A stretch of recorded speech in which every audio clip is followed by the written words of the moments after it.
ભારતમાં આજે ભાગ્યે જ એવા કોઈ વ્યક્તિ હશે જેને પાર્લેજી નામ ન સાંભળ્યું હોય। આ બિસ્કિટ આઝાદી પહેલાના સમયથી જ લોકોની ચાનું સાથી બનેલ। નાના બાળકથી લઈને મોટા દરેક વ્યક્તિ માટે આ બિસ્કિટ ખાસ છે અને તેની સાથે લોકોની કેટલીય યાદો જોડાયેલી છે। પાર્લેજીએ પહેલા એવા બિસ્કિટ હતા જે ભારતમાં બન્યા અને ભારતીયો માટે બન્યા। તો ચાલો જોઈએ કે આખરે પાર્લેજી કેવી રીતે દેશના બિસ્કિટ બન્યા। આઝાદી પહેલાની વાત છે। ભારતીય બજારોમાં માત્ર અને માત્ર વિદેશની કંપનીઓનું જોર હતું। આ વિદેશી વસ્તુઓ મોંઘી હતી। સામાન્ય ભારતીય જનતા તેને ખરીદી શકતી ન હતી। માત્ર અંગ્રેજોને કે ધનવાન ભારતીયો આવી વસ્તુઓનો ઉપયોગ કરતા। તે સમયે અંગ્રેજો ઇંગ્લેન્ડમાં બનેલી એક કેન્ડી બહુ ખાતા। ભારતમાં તે ખૂબ વેચાતી પણ મોંઘી હોવાથી અમુક લોકો જ તેને ખાઈ શકતા। આ વાત એક ભારતીય રેશમના વેપારી મોહનલાલ દયાલને ધ્યાનમાં આવી। કેન્ડી મોંઘી હોવાથી સામાન્ય ભારતીય તે વસ્તુ ખાઈ શકતા ન હતા પણ સારી હોવાની વાતો જરૂર કરતા।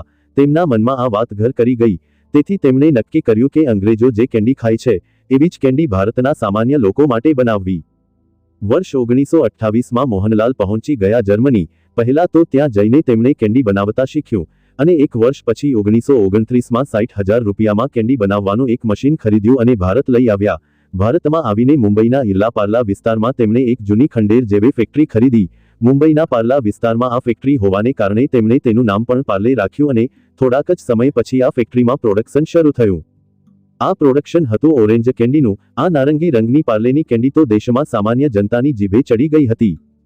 હવે વારો હતો બિસ્કિટનો।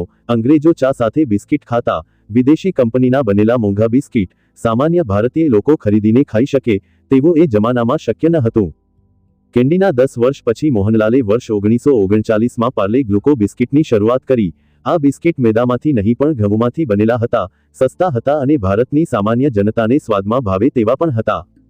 જેનું પરિણામ આવ્યું કે ભારતના લોકોને આ બિસ્કિટ ખૂબ ભાવ્યા। લોકો પાર્લે ગ્લુકોથી પોતાના દિવસની શરૂઆત કરવા લાગ્યા। એવું કહેવાય છે કે અંગ્રેજો પણ ચા જોડે પાર્લે ખાવા લાગ્યા હતા।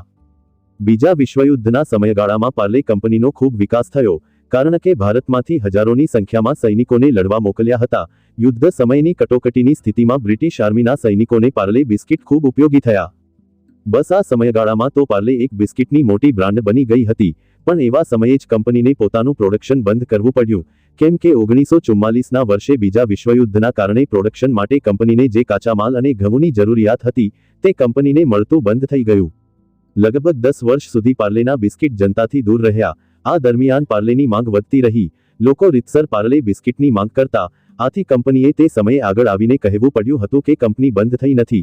દેશમાં સામાન્ય સ્થિતિ થશે એટલે પાર્લે તમારી વચ્ચે હશે।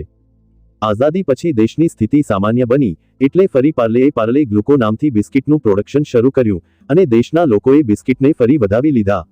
1980ના દશકામાં પાર્લેજીના ગ્લુકો બિસ્કિટ ખૂબ પ્રસિદ્ધ થઈ ગયા જેનો ફાયદો ઉઠાવી તેની પ્રતિસ્પર્ધી કંપનીઓએ પણ ગ્લુકો નામથી બિસ્કિટ બહાર પાડ્યા કારણ કે પાર્લે કંપનીએ ગ્લુકો નામની પેટર્ન મેળવી ન હતી।